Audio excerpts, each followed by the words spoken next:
500 Telegram संदेश एक छात्र की किस्मत बदल सकते हैं, लेकिन अच्छे तरीके से नहीं। क्या होगा अगर हम आपको बताएं कि भारत की सबसे महत्वपूर्ण परीक्षाएं लीक हो रही हैं, बेची जा रही हैं और सबकी नाक के नीचे व्यापार हो रहा है।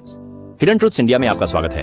आज के एपिसोड में हम भारत में परीक्षा पेपर लीक के चौंकाने वाले बढ़ते मामलों का खुलासा करते हैं, जो एन्क्रिप्टेड एप्स, संदिग्ध टेलीग्राम चैनलों और दलालों के भूमिगत नेटवर्क के माध्यम से संचालित होते हैं। ये सिर्फ नकल के बारे में नहीं है, ये भ्रष्टाचार, विशेषाधिकार और एक टूटी हुई प्रणाली के बारे में है जो लाखों योग्य छात्रों को विफल कर रही है। नेटवर्क ये एक साधारण संदेश से शुरू होता है। परीक्षा से 12 घंटे पहले प्रश्न पत्र प्राप्त करें। सिर्फ 500 से एसएससी, नीट, यूपीपीएससी से रेलवे तक अनगिनत प्रवेश और भर्ती परीक्षाएं अब खतरे में हैं। इसके पीछे छोटे समय के कोचिंग माफिया, सरकारी अंदरूनी लोग डिजिटल काले बाजार में टेलीग्राम, सिग्नल और व्हाट्सएप के माध्यम से चलाते हैं। इन चैनलों के हजारों भुगतान किए गए सदस्य हैं। कुछ नए खरीदारों को लुभाने के लिए लीक हुए पेपर के पूर्वावलोकन भी दिखाते हैं।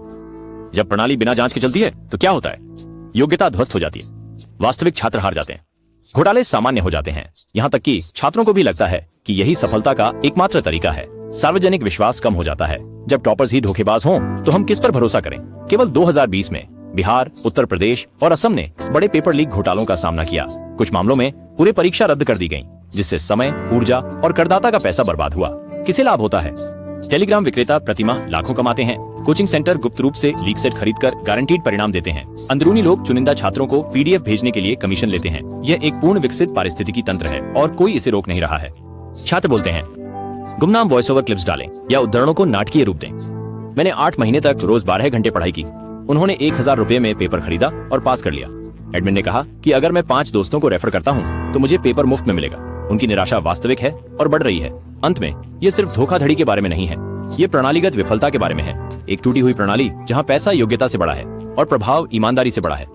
जब तक सख्त डिजिटल निगरानी, तेज जांच और जवाबदेही वापस नहीं आती, यह काला बाजार बढ़ता रहेगा और भारत का भविष्य एक प्रश्न पत्र के साथ बेचा जाएगा। सीटीए को समाप्त करने में मदद करें। यदि आपने या आपके किसी जानने वाले ने इसका सामना किया है तो इस वीडियो को साझा करें, अपनी आवाज उठाएं, इन चैनलों की रिपोर्ट करें। चलिए सख्त कानूनों और वास्तविक जवाबदेही की मांग करते हैं। Channel CTA. ये था हिडन ट्रुथ्स इंडिया।